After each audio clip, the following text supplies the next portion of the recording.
I would like, if I may, to take you on a strange journey.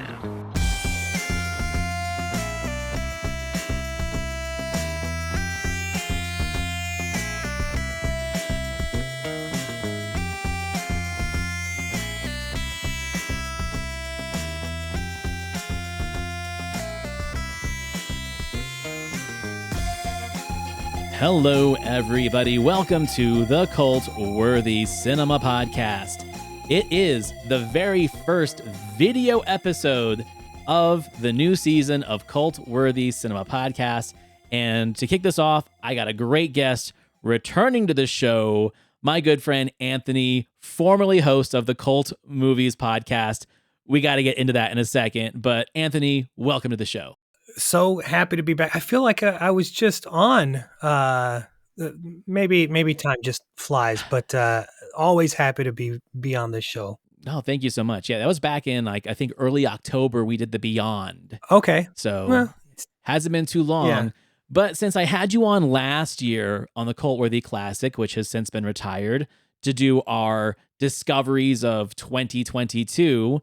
Here, I thought we should do a discovery episode for 2023, which I'll get into in a second. We got to talk about you really fast. What you been up to, and let's hear about Cult Movies Pod. Well, the podcast has officially been retired, and life gets in the way, and doing a weekly show, takes a lot. Takes a lot of time, and that was just time I didn't have. I certainly miss it a lot, but I'm grateful for the few years that I did it, because I got to meet some incredible people such as yourself, and watch some great movies, talk about them, and so that is now in the past, and I'm still writing over at fthismovie.com. My weekly column every Friday comes out, Notes on Film. And that keeps that keeps me fed movie wise, and then random guest spots like this one here keeps me happy and not so stressed out about what do I have to watch, when do I have to watch it. It's just come on and hang out, watch movies, and we'll just gab. So I'm digging it so far. Right. And it gives you an excuse to hold on to the microphone and the boom arm and the pop filter. Right. It gives you a reason to say, you know what, I am going to keep this stuff around a little bit. Right. Exactly. Yeah. I mean, I did shell out some money for equipment. I thought, well, may as well use it. My wife wouldn't be too happy if I was like, well, we're just going to chuck this stuff that, so no, everything is still set up here in the basement. And I like, once a month, twice a month, coming down, hopping on somebody else's show. It's so much nicer than having to, drive the whole thing and worry about all the social media, and that's behind 100%. me now. Now I can just guest, which is the best. Well, and here's the thing is that you were already a wealth of knowledge when it came to film, and you're even more so now that you got to do those seasons of Cult Movies Pod, doing the whole entire first book. And you're a regular film watcher like I am. You're always adding films to your docket, which just expands your knowledge and your horizons on the subject. And that's what's kind of bringing us to the topic of this episode. We are 2 days into 2024, and we both watched a lot of movies in 2023. A big chunk of them for me were rewatches because, I needed to refresh them for the podcast. But I do catch a lot of new ones, or if I am just in the mood and I see a poster art on Tubi or on YouTube, I'm like, oh yeah, that looks interesting. Oh, I know that director. I'm just going to hit play. I love to do that just because I can't just keep watching the same movies over and over. And then you doing all of your reviews for Radiance, which is a label that I just fallen in love with. I mean, that's why we kind of did the Beyond, because I was excited about their Messiah of Evil release. And you did that episode with me earlier that year. I'm like, oh, well, this is like the next thing I would want to watch after Messiah of Evil is the Beyond. So again, always watching things. So I thought we'd do a little bit of a twist on this episode. You sent me your list of the favorite new discoveries of 2023 for you. And I had a list of some impressive films too, but I also wanted to give a little space for the films that I don't think people would watch unless they were prompted to or suggested to. So this episode is called The Bad and the Beautiful. This discovery list, my friend Anthony is going to bring the 3 films that he thought were his favorite discoveries of 2023. And they're kind of top tier film. There's some foreign cinema in there, there's some avant garde cinema in there. And then I'm going the opposite direction. I'm bringing 3 kind of grindhousey, B movie, straight to video, whatever releases that I think might have slipped through the cracks of many a person's film knowledge. So we're going to get a little hot, a little cold, a little sweet, a little sour, and a little beautiful and a little bad. How does that sound? Works for me. I love this idea. I'm very excited about it.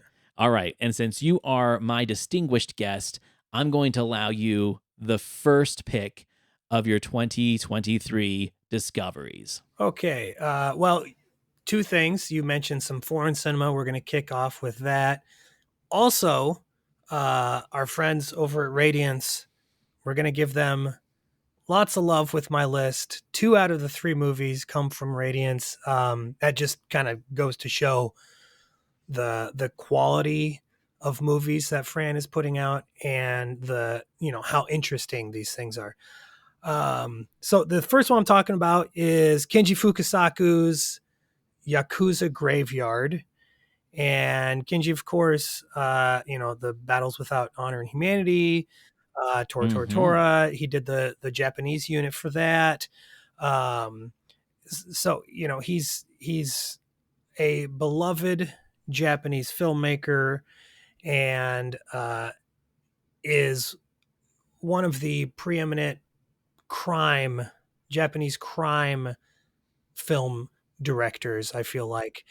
And the other thing is he has this interesting working relationship with the great Miko Kaji, who co-stars in Yakuza Graveyard. And so I'll talk about that here in a minute. But Yakuza Graveyard stars Tetsuya Watari and Miko Kaji, Jiro Chiba, Hideo Murata. And it's about sort of this rogue cop played by Watari who, he's kind of your stereotypical plays by his own rules. He'll get in. He's not afraid to get his hands dirty. He has relationships with a lot of the Yakuza. And this pisses his superiors off, but, he wants to get to the bottom of, whatever case he's working on. Well, here he is, he discovers corrupt cops basically. And not that he's, he's not a dirty cop, but he's not the cleanest cop. He doesn't take handouts. He's not taking paydays from the Yakuza, but he's not afraid to get in there. He discovers that his superiors are taking the handouts. They are taking paydays. They are dirty cops. And so he's trying to kind of figure out, it's this sort of morality tale of, well, as a cop, like, what's my duty? Like, where do I lie? Am I going to be the rat? Because we all know what happens with cops who rat. They're shunned from the force, basically, all over the world. Meanwhile, he ends up falling in love with the mistress or wife, I think it's the mistress of one of the bosses played by Miko Kaji. And the interesting thing is that Miko Kaji, her character comes from, I don't know if she's Korean or a separate part of Japan that is looked down upon. And so she has never in her entire life been able to sort of fit in to this sort of upper class. And so the only way that she can is to sort of, get inside and, become the mistress of whomever. Anyways, it's a really interesting crime movie, dirty cop movie. You know, I love cop movies. But then there's this really interesting sort of history lesson because all of the sort of background surrounding Miko Kaji's character about her upbringing and how she doesn't fit into the society of today is all true, and it's sort of like a mini history lesson. And the great thing is with Radiance's package, with their disc, you get these great video essays and these commentaries that sort of expand upon that and explain it all. And for me, I'm fascinated by world history, and especially Yeah. East Asian history. And you know, they excuse me, do so much and do it so well, explaining all of this. So, anyways, terrific movie, terrific Blu-ray, Yakuza Graveyard. I just saw that it's available on Tubi, so if you don't have the Radiance, you might be able to check it out. I'm sure there's a quality difference for sure in the transfer, but if it's on your list, I'm definitely going to check it out, and that'll be the best way for me to. I have a question. What would be, would you say, the closest contemporary film that you could kind of compare it to in sense of style or vibe? I mean, it is, I'm sure, pretty similar to the Battle series. So, what would you say for the, let's say, entry level Japanese crime cinema person? Well, I'll tell you what, I I don't know why, but 8 Million Ways to Die kept playing in my Ooh, head. And as, you know, a connoisseur of the 80s cop movie, primarily American 80s cop movies, um, you know, if you're into a lot of that, you know, Black Rain is another good one. You know, Michael Douglas, you know, of course they right. go to To Japan. Japan. Um, but for some reason, 8 Million Ways to Die was really playing because uh, Jeff Bridges' character in that movie is sort of like on this morality Hmm. discovery path, right? And he's trying to like this whole thing about his identity. And Tetsuya Watari's character is sort of going through the same thing. Of course, they're two totally different stories, but that would make a fascinating double feature. And so, if you're a fan of 8 Million Ways, I think you would love Yakuza Graveyard. And Kenji Fukasaku, like if you haven't seen any of the Battles Without Humanity or, you know, whatever it is, if you haven't seen any of those movies, check those out too, because he's such a master of this very specific style. I agree You know, 100%. it's sort of like this Japanese grindhouse almost, right? Like these you know fast zooms, and I don't know the way a lot of times he'll tilt the camera to tell you, you know, good guy, bad guy, good, right? Yeah. And it's really interesting stuff like that. And so you get a lot of that with Yakuza Graveyard. That's awesome. Yeah, it's the same as like in the Scorpion series where like the guards Yes. and the prison people, it's got the skewed camera, fast zooms, same era. So yeah, I love that. Okay, I can't wait to check that out. Okay, so for my first entry, I got to tell you how sometimes I get these movies into my zeitgeist. If I'm going to sit and watch a movie, pay attention, take notes, stuff like that, I allow no interruptions and I allow that time for a quality movie or a movie that someone suggested to me. The movies that I'm talking about today are movies that I put on while I'm cooking or doing laundry. I'm not really paying attention to them. And if they are able to catch my attention while I'm doing my other meaningless task, I know I found something special. This got me early in 2023, and it kind of blew my mind that I liked it as much as I did, even though it is absolute trash. This is Trapper County War from 1989. I gotta just get into it right now. This is a combination of The Karate Kid, My Cousin Vinny, and First Blood. It's these guys, these two musicians from New York that are on their way to LA to make it big and chase their dreams.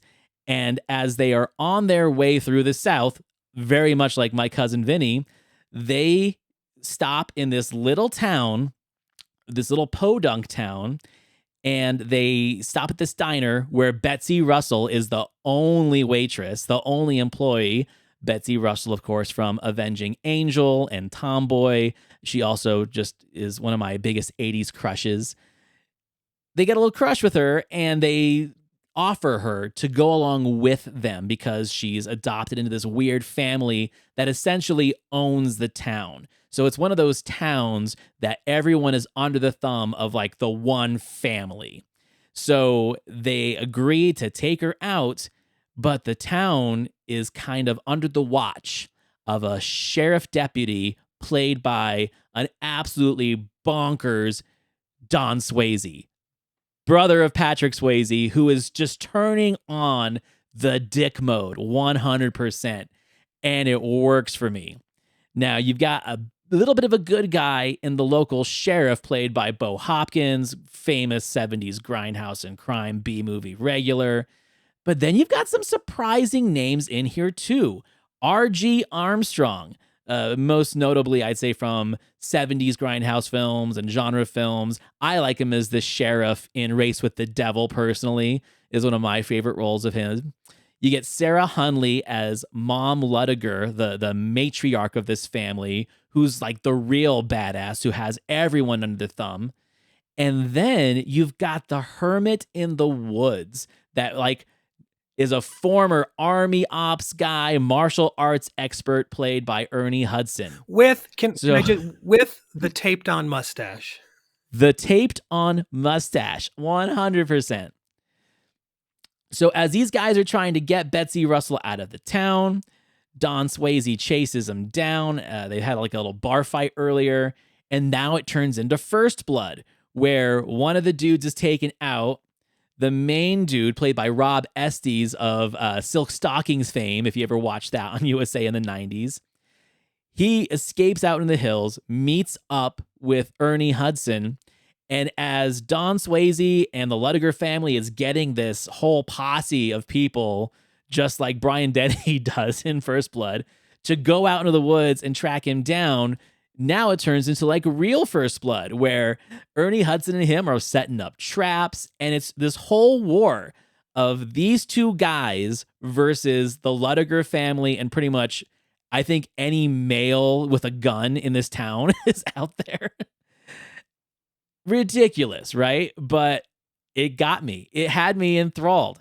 Bad acting, bad cinematography, bad direction, bad action, but it got me. I was hooked. And so I watched it again just to make sure that I wasn't having like a fever dream. I'm like, was I really enjoying this? I liked it the second time, and then I watched it a goddamn third time for this podcast. So 3 times I've watched Trapper County War on Tubi, and yeah, it's like I said, it's one of those. It's like a Jack in the Box taco, right? It's 99 cents, and it makes you sick to your stomach, but for some reason, it satisfies you in this weird way, especially at 2:00 in the morning. So if I had like a rating system, I would give this 3 Jack in the Box tacos out of 4. But yeah, that's mine. I saw that you watched this. You gave it a 1 star. What? Now, here's the funny thing. Like, I'm with you. Like, sometimes I am so in the mood for something like this, because like reading the Letterboxd synopsis, I'm like, yeah, I'd be into this. And like, the poster is so terrible that they have on Letterboxd. I'm like, God, this is perfect. Like, this is my thing. And I don't know, man. Like, it just almost immediately, like, I hated these 2 dudes from the city. I was like, oh God, who are these douchebags?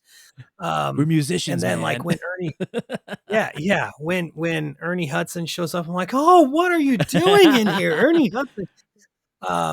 But so the funny thing is though, and I love Bo Hopkins, and I started thinking, you know what? Bo Hopkins was in another movie like this, like 5 years before, but sort of the horror version called Night Shadows. Ooh, I haven't seen that one.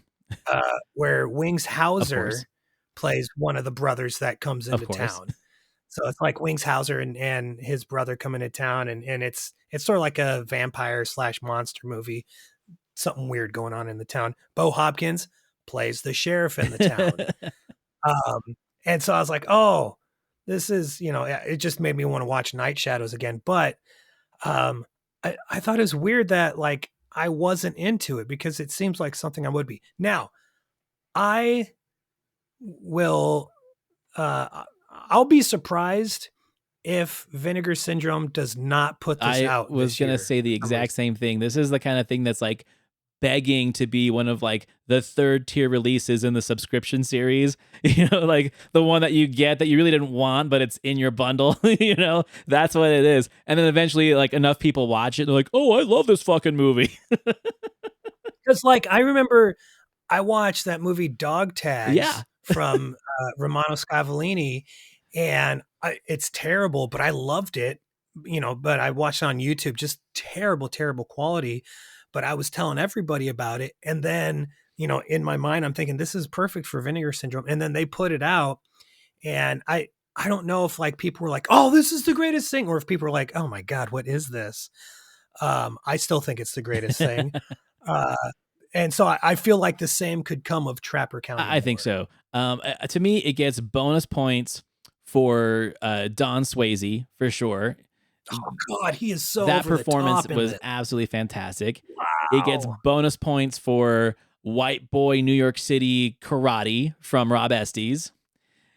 And then it gets the final serving of bonus points for Ernie Hudson with a bazooka. Yeah. Yeah. Okay. That I'll give you. There's the one. There's my 1 star. Ernie Hudson with bazooka. So that's my first serving of bad in this Bad and Beautiful Discovery series. All right, what do we have for the second course on your end, my friend? All right. My next beautiful movie, also a release from Radiance this year. This time coming from Italy, and director Luigi Comencini. It's The Sunday Woman from 1975, starring, listen to this trio, unreal. Marcello Mastroianni, Jacqueline Bisset, Jean-Louis Trintignant. Wow. Like insane. Three of the most charming people of this era. I wouldn't say, of course, Jacqueline Bisset is beautiful, but I feel like Trintignant and Mastroianni are like they have this beauty all their own, this very unique. It's all in the charm. It's charm. It's that European charm, right? Right. So this is a detective story. It's this really convoluted mystery, and Mastroianni plays this cop who is assigned to solve this murder that involves Jacqueline Bisset and her gay best friend, played by Trintignant. Of course, gets romantically involved with Jacqueline Bisset. And so it's like a Giallo movie, red herrings galore. Right. Did she do it? Did the gay best friend do it? Did the gay best friend's lover do it? A lot of times for me, I get sort of knocked out of a movie where it's like, oh, did this person do it? And like the suspects, right, start stacking up. I'm like, oh God, all right, I'm done with this. But there's something about The Sunday Woman that kept me interested, and it's two things. It's, I already mentioned the charm of these three people, who I mean I'll watch anything with those three. They're just insanely their magnetism is so strong. And then the other thing is the setting. What I have discovered in reviewing a lot of these Radiance discs and going through their special features and their commentaries is that they spend a lot of time exploring the history of the setting, of like Miko Kaji's character in Yakuza Graveyard. They do this big extensive background study on and we get this beautiful video essay about that. Here we have another sort of class struggle. Mastroianni is sort of an outsider, and he has come into the Turin region of Piedmont, Italy, which is sort of the upper class, the upper echelon of, a lot of the rich people in Italy end up moving south to that region, and they live in these grand mansions, and the place where Jacqueline Bisset lives is this beautiful sprawling sort of manor with just this awesome garden and giant hedges, and it's overlooking the sea and the town, and it's so gorgeous. And Luigi Comencini is he has such an eye at capturing that, and for me that's what kept me sort of in to the mystery. But it was so beautiful, all these different settings he would take us to, and it's really intriguing. And it was one of those where like we got to the end and I was like, did not see that coming. Right. And it's a treat when it doesn't go that direction. Exactly right. And this doesn't, and it caught me off guard. It's wonderful. So it's another winner from Radiance. But The Sunday Woman, also streaming on Tubi. I don't know about the quality over there, right, but I highly recommend this movie. Awesome. No, I mean, you were the first person that I connected with that really started being like a cheerleader for Radiance. Of course, and you get the advanced copies, and you've been writing great articles about them. But yeah, so far I have like 4 or 5, and I agree, they're just fantastic. I love that they don't have to sell you. And again, there's 2 different kinds of markets, right? It doesn't need beautiful packaging. It doesn't need all of the new cover art and the steel book or the box, whatever. The packaging is simple, and it's the internal part of it, the disc, the features on the disc, the booklet. Like that Messiah of Evil set is so good, and it's just so simple. It doesn't need to be shiny, and that's what I like about it. It's really paying respect to the movies. It's not trying to like paint a lemon and sell it to you. and no disrespect to Vinegar Syndrome, whom they know what they're doing though. Yeah, but they've got the collectors putty in their hands. They'll sell them Trapper County War, and people will be like, yeah, masterpiece, right? Right. And then I'll buy it when they're selling it on Mercari a few months later, when they're like, I don't want this piece of shit. Exactly. And a lot of times I wonder if these labels, because they get access to a studio's catalog, and then they'll say, okay, we want this film. They're like, okay, the studio will say you can have this film, but you also have to buy XYZ also. And so sometimes I wonder if that happens with Vinegar Syndrome, where they're like, okay, we want this title, but we also have to put out these 3 pieces of junk too. And they're masters of marketing. Whereas Fran over at Radiance, it's first and foremost all about the movie. Everything that I've seen almost everything, I think all but 4 releases I've seen from Radiance they're not all great, but none of them are bad, and they're all extremely interesting. That's what he's going for. And then he puts so much love into the restoration, and then the features. And like I said, I'm all about the history of things, and it's like Fran entered my dreams. Is like, this guy loves reading about probably shit that nobody else cares about. We're gonna make Blu-rays just for him, and it has worked out. Like I said, the most interesting movies. And The Sunday Woman is, Big Time Gambling Boss was on my list last year. I bought it because you told me to. And right, cool movie, right? Excellent movie. Yeah. The Sunday Woman, same deal. It's like, I've never even heard of this movie, even with this cast. And so how could it be at least not interesting? And of course it's one of the most fascinating things I've ever seen. One of the most beautiful films I've ever seen. I can't wait to catch it, man. Awesome. All right. To continue my streak, this one probably was my favorite action discovery of the year. This is Hired to Kill from 1990, starring Brian Thompson, who most people would know as the night slasher from Cobra. Hell yeah. as the alien bounty hunter from the X-Files, among other things. He's also one of the punks at the very beginning of Terminator that Arnold kills. So he's always been like that B-movie bad guy villain. Like if you needed a B-movie Schwarzenegger, this was your go-to guy, right? He's big, he's got the big square jaw, his face is a little jacked up, but he's tough. And this movie, he gets to play the hero. He's not the villain.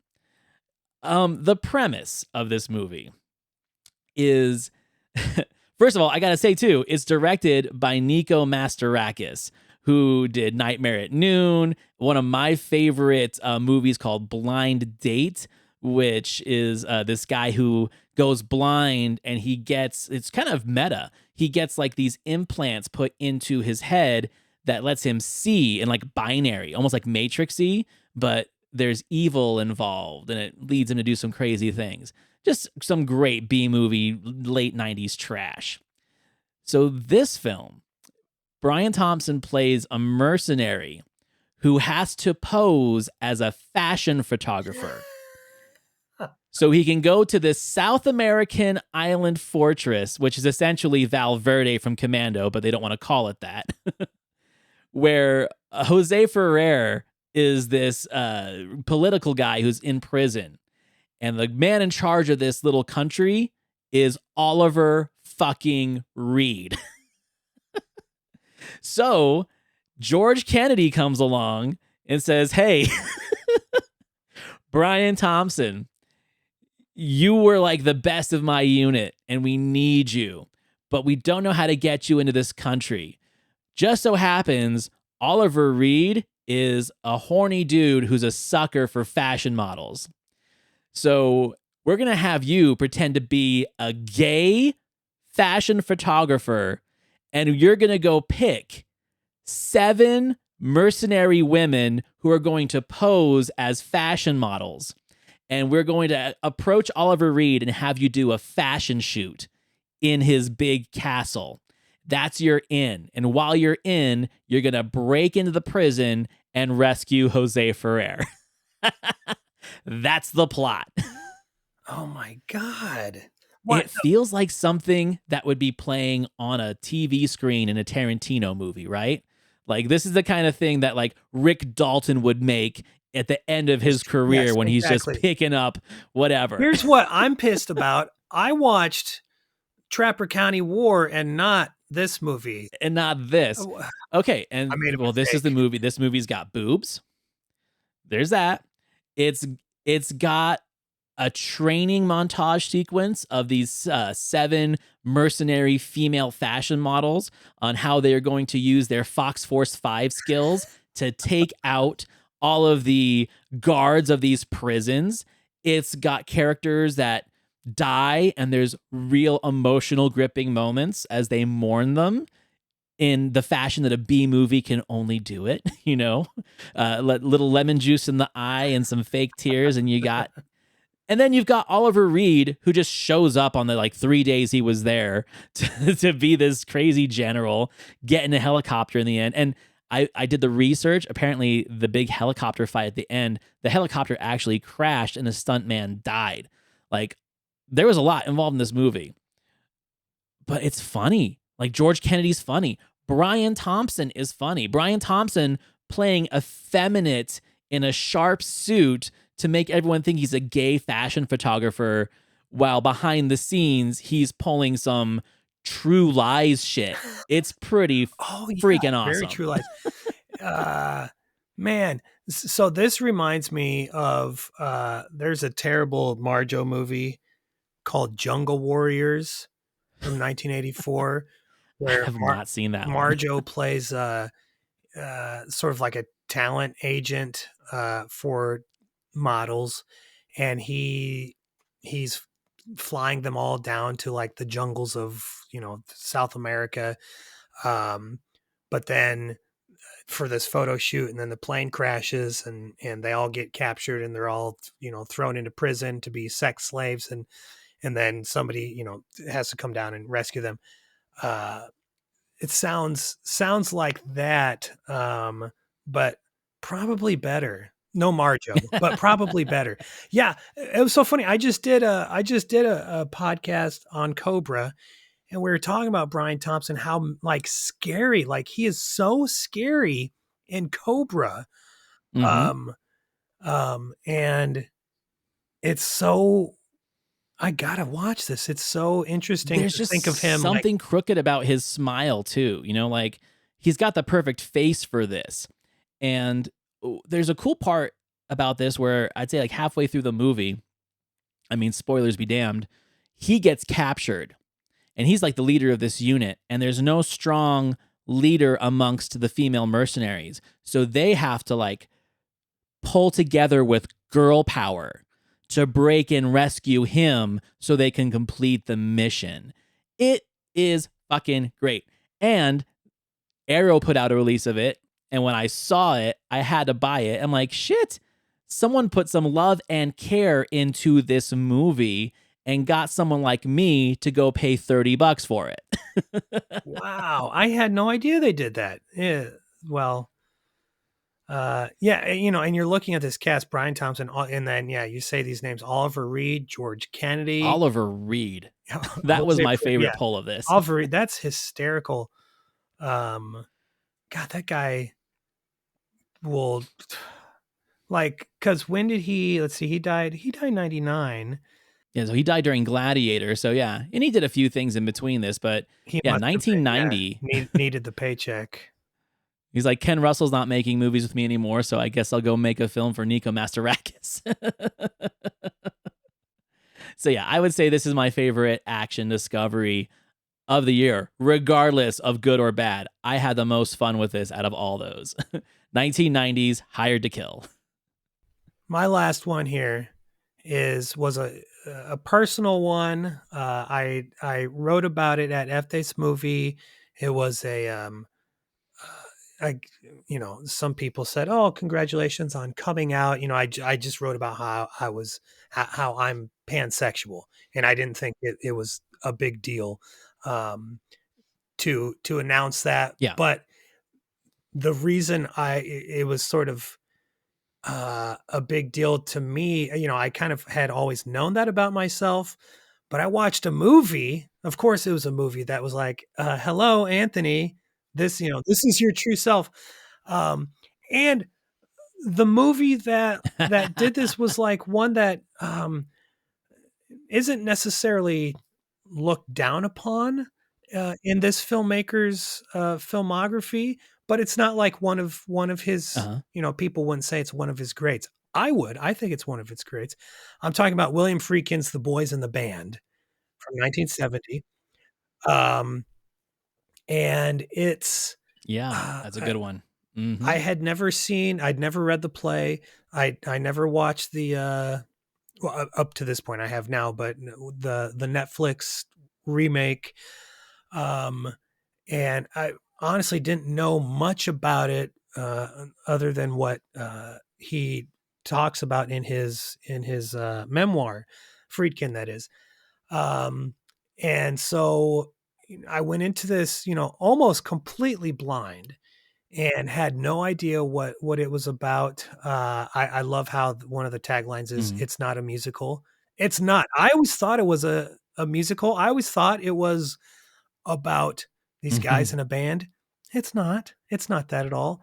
Um, it's a very funny, very sad movie about a group of gay friends in New York City that get together to celebrate the birthday of like one of the weirdest, scariest characters ever, put to paper and then put to screen.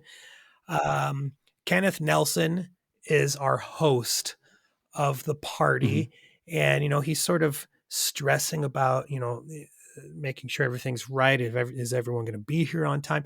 And it's as everybody starts to show up, people like Leonard Frey, Peter White, Cliff Gorman is very funny in this. He plays like the very, very effeminate character. Reuben Green. Um, so all these friends start appearing, and as happens with a group of friends. I'm not going to say gay friends or men or women, just friends, and alcohol becomes involved.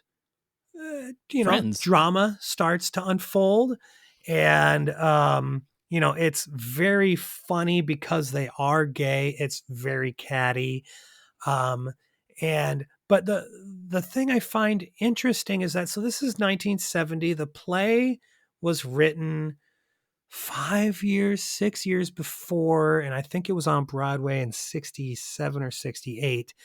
Um, long before the AIDS epidemic that started in 1981, when things really came to Mm-hmm. started coming to head there. Um, what I find interesting is that here there's this sort of overlying dread of something that is going through the gay community, and they never explicitly talk about it. Um, uh, but there's this overlying dread that I think, first and foremost, comes in the words written by Mark Crowley, and then it is expertly staged and directed by Friedkin, and then the guys in this movie are like deliver my favorite performances of the year, hands down. This is my favorite ensemble that I watched all year long. Um, and Mm-hmm. it's a very touching, um, I almost want to say coming of age story that happens just in a couple hours, in one night, in this one apartment. It's a bottle movie. It happens in this one Yeah. space, and um, it's just so interesting, and it's so funny, and it's one of the darkest comedies I've ever seen, because a lot of it is uh, gay men biting at other gay men, and dropping the f bomb casually, and not the fuck bomb, the other f bomb, and stuff like that, where you're like, am I allowed to be laughing at this? Um, of course, it's supposed to be, you know, humorous. I mean, it's all meant to be funny, but it's all also meant to be like, oh my God, I'm so uncomfortable right now. And I love feeling like that while watching a movie or reading a book or watching a play or whatever.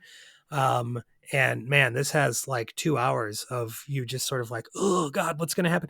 And it's one of those where like something terrible is going to happen. Like, is somebody's going to kill somebody, or, and like you said, spoilers be damned. Nobody kills anybody. Right. Um, physically, like emotionally, I think they all murder the shit out of each other. Um, but it's so Yeah. goddamn good. And then, like I said, it sort of awakened this thing in me where I was like, oh, this is your true self, Anthony. Not that I'm like that catty or anything, but Yeah, but it gives you some reference that you didn't maybe recognize in your own personal life until you saw something that absolutely, that's exactly right. echoed So, it anyways, on screen. this is wow. I just loved, and then that night. So, of course, I talked to my wife, and I was telling her about it, and then I was like, "Do you want to watch the new one?" Because she, bless my wife, doesn't like old movies, and Uh, so I was like, "They have a new remake," and so we watched that, and as sort of useless as the remake, like it's almost a shot for shot remake, with of course big name right. ensemble. Um, I'd love that just as much. Like, I mean, how could you? It's the same movie. How could you not? Like, it's just it looked a little slicker, and it had people that everybody recognized. But it Right. was the same movie, so I loved, like, it was a big day here in the King House. Well, I mean, I think the fact that it is early Friedkin, and I'm pretty sure we all listened to the Pure Cinema episode about him. I think that's one of the things that's fascinating that now more people recognize now that he's gone is people love to talk about the gravitas of him as a director, especially like with these masculine fueled movies that everyone loves, To Live and Die in LA and Sorcerer and, The Exorcist, of course. But he also, I think, was an underrated craftsman when it came just to making cinema, like Old Guard. I always throw Richard Donner in that mix too. Like Richard Donner can make an action film, but he can also make Superman, and he can also make The Toy with Richard Pryor. Friedkin can make The Brink's Job and Deal of the Century as well. He can make comedies. They may not be as good as his other films or held in high regard. It doesn't change the fact that he makes good cinema regardless. So that's one of the things I think that more people are discovering about him now, because more people are talking about it. And the more people talk about it, the more reverence it gets, the more attention it gets, and people put their eyes on projects that they just ignored before. And I think this is one of them. Yeah, I agree. A lot of times the Twitter prompt will come up like, who has the greatest run of cinema, and Friedkin comes up a lot with French Connection, Exorcist, Right. Sorcerer, which is undeniably incredible. But I would extend that to The Boys in the Band, French Connection, Exorcist, Sorcerer, The Brink's Job, Cruising. Like 6 phenomenal movies. 3, 4, I'd even say 5 of them are masterpieces. The Brink's Job is almost a masterpiece. Because I love the Brink's Jobs, and then of course he kind of fucks everything up with the Deal of the Century. Sorry if you like that. It's fine. No love for the Guardian. That's an incredible run. I agree Those with you. 6 films, incredible run. Yeah, 100%. No, that's a great choice, and you didn't tell me about that one before you brought it, so I'm glad that was a surprise. Yeah. So I'm going to finish my run with a film that really knocked my socks off. Made in 1974, released in the States in 1975, Crazy Joe, starring Peter Boyle, directed by Carlo Lizzani, and produced in the United States by Dino De Laurentiis. So this was a time when Dino and other Italian producers and filmmakers were essentially taking their Italian crews and making American stories in America, but really trying to shop both markets, both the Italian market and the American market. And what they would do is they would do like these sort of half accurate biopics about gangsters. So Charles Bronson's The Valachi Papers kind of falls into this particular realm, which is one of my favorites. And I had heard about this one, but I finally saw it when it popped up on Tubi. And I'm a big Peter Boyle fan. And dude, this movie, I couldn't believe where it came from. It reminded me of the first time I watched John Milius's Dillinger, right? Like, it just, where is this movie from? It's ahead of its time with the violence and, you don't like anybody, these anti-heroes. And this is that. You are not supposed to like this guy. So Peter Boyle plays a kind of fictional version of Crazy Joe Gallo.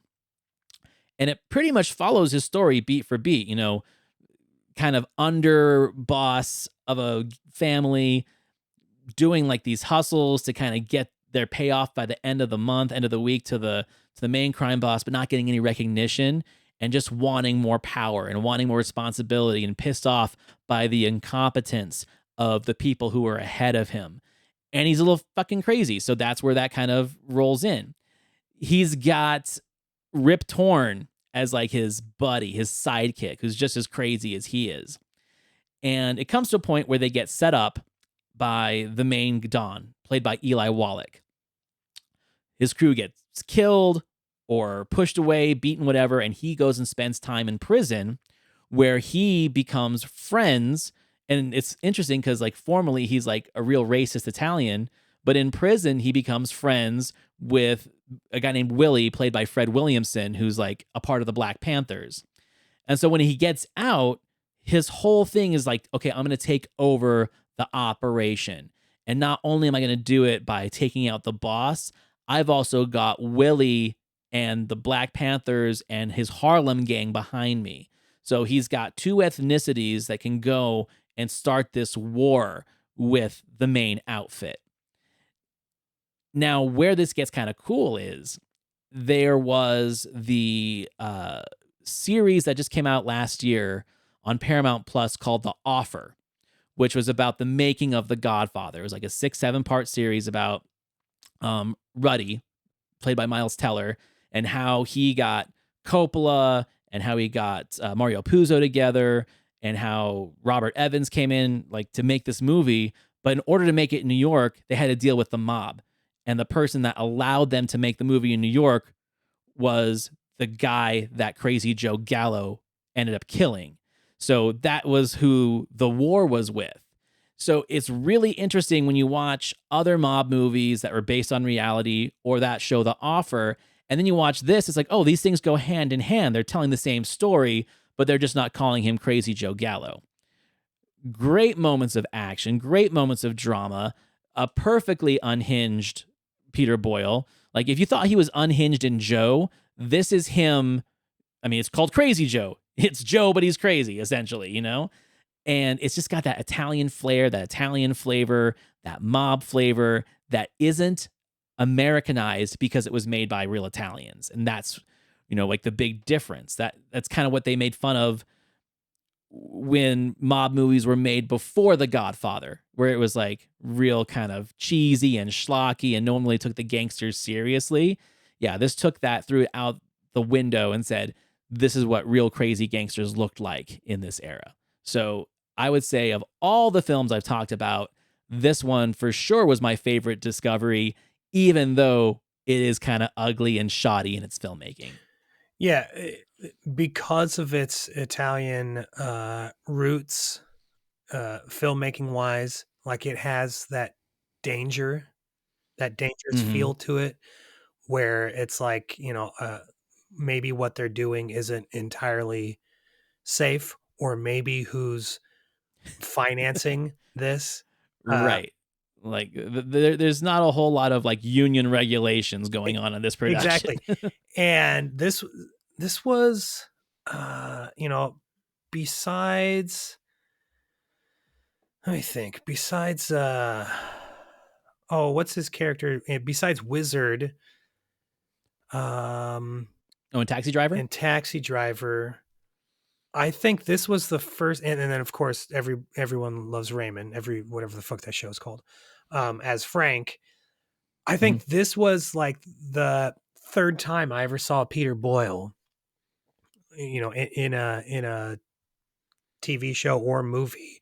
That wasn't Young Frankenstein. Yeah, that exactly right. And I was like, oh my God, like this guy is nuts. And then of course I saw Hardcore, and he's not as unhinged in Hardcore, but like he's plays maybe even a slimier character in Hardcore. You know, Friends of Eddie Coy. So like, yeah, the more you dig into the filmography of Peter Boyle, you're like, oh my God, this guy is one of the fucking greats. he is 100%. And so yesterday, we're recording this on January 2nd. I had deliberated all day long. I was like, what's going to be my first movie of 2024? And like, I could not decide. And then for some reason, I was going through our messages again, just to make sure, like, you know, like we had times or whatever the deal was. Right. And I was like, oh, Crazy Joe. And I was like, you know what I haven't seen that I've been wanting to see is Joe, which is one of his first movies, one of Peter Boyle's first movies. And so I watched that, and like, that's another where like, oh my God, this guy is insane. He's able to play these crazy ass characters. But Crazy Joe, out of all the Peter Boyle movies I've seen, he's in The Brinks Job, great in The Brinks Job. Yeah. Out of all the Peter Boyle movies I've seen, I think Crazy Joe is his most unhinged. Unhinged, 100%. It's a perfect word for it. Yeah. I mean, he's insane in this. Like, is there and I haven't seen it for a few years, but is there a scene at a dinner? Yes. Right? Yes. Yeah, okay. Yeah, he incredible performance. And like I said, you know, a lot of the, you know, payment was probably under the table for a lot of these crew members, and like, it doesn't look the best, but you don't want these types of movies to look the best. You want this to, like, this is exactly what you want this movie to be. Yeah, like I said, it was my favorite Discovery, just hands down, of 2023. But since it's like also kind of an ugly movie, I put it on this list.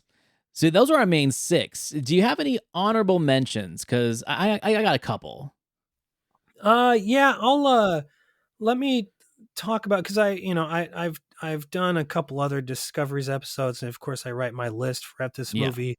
Um, I want to bring up um this movie. I was writing my list for at this movie yesterday, and this movie just kept climbing up Mhm. as I was writing the list. And it's Louis Teague's Fighting Back. I knew you were going to say that. And so that's why I was waiting till the end. Please go Oh, ahead. cool. Okay. Yeah, this movie rules so much. Tom Skerritt, man, you talk about Peter Boyle unhinged in Crazy Joe or Joe.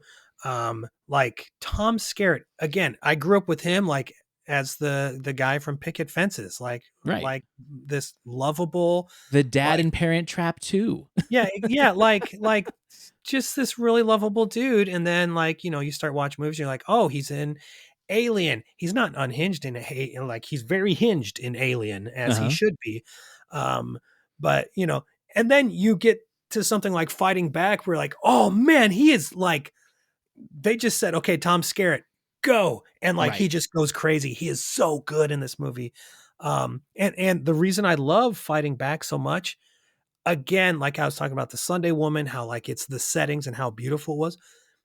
I love the fact that Fighting Back is a very neighborhood centric movie set in Philadelphia. Yeah. I think that's awesome. Well, and it does touch on like the race relations, and um Yaphet Kotto's character is a character that doesn't necessarily want to back him, but because he sees through it. It's a really interesting anti-hero story. Yeah. And I remember when you were first talking about it, I had seen it a few years later. I'm like, it's like I kind of liked it. I'll give it a rewatch. I went ahead and bought the Blu-ray and yeah, I enjoyed it a lot more than the first time, but it leads me to my honorable mention Yes. because I do like Fighting Back a lot more than I did the first time I watched it. It led me down a rabbit hole of more vigilante movies, right? And so I found one on Tubi that I'd never heard of, had never seen, but I loved the director, John Flynn. I'm talking about 1980s Defiance, starring Jan Michael Vincent, which is essentially the poor man's version of Fighting Back. This isn't a guy who has a neighborhood to protect. He's a sailor who just is waiting for a ship and rents the shittiest room in New York City that he can afford and ends up falling in with the locals who are being terrorized by this gang. And he essentially becomes that vigilante character that takes out the gang that protects the neighborhood. So it's Fighting Back, but like for poor people, Oh, essentially. it's so good. Oh my God. I love this movie. Yeah, this is uh incredible. It is such a John Flynn movie too. Such a John Uh, Flynn movie. So that but to me, that was my special honorable mention. oh And yeah. I think it pairs perfectly with yours. Like that'd be a kick Oh ass balls to the wall double wow. feature. Yeah, no Defiance kidding. and Fighting Back. Yeah. So I'm so glad we're on the same wavelength because I'm like, if he says Fighting Back, I'm saying Defiance. Good deal. This was fun, man. Yeah, like you are always the best guy to go to for end of year lists because you do watch so many movies and you appreciate them. And I love the fact that like there's no judgment in this conversation.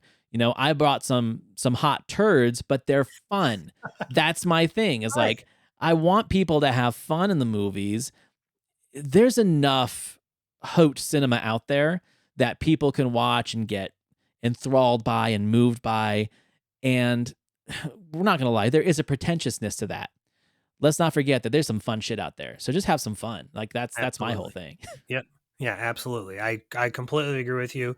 That's why like my list that I wrote for F this movie, I feel like is a good mix Yeah. of sort of like, ooh, look at me. I watch foreign cinema and also fucking Hard Boiled is my all-time number one Right. for, for 2023. So, Fantastic. Again, great conversation. I'm so glad I got to have you on the show for this episode. And I'm going to start putting my list together for 2024. My first film of 2024 was another one I'd never seen before on my list. I knocked it off. Johnny Got His Gun by Dalton Trumbo. Oh, yeah. 1971. Timothy Bottoms. Donald Sutherland plays Jesus. It was the first movie I watched this year, and already it's at the top of the list. So it's got to have a lot of competition to knock it off that spot come 1 year from now. Yeah, you got a ways to go. All right, man. So apart from writing for F This Movie, is there anything that you want to shout out there to any of the listeners? No, because that's all I'm doing. Listen to the Cultworthy. Well, thank you. Yeah, and I'll have links to F This Movie and to your articles in my Cultworthy Partners page on thecultworthy.com. So once again, everyone, this is the first official video episode. Thank you for watching. Thank you for listening. If you're a watcher, subscribe to the podcast. If you're a listener, subscribe to the YouTube. 5 stars, rate, review, all that stuff. And yeah, I'm looking forward to this year, man. And we'll talk again this year for sure. You bet. Everyone, thank you for listening and watching, and have a great night.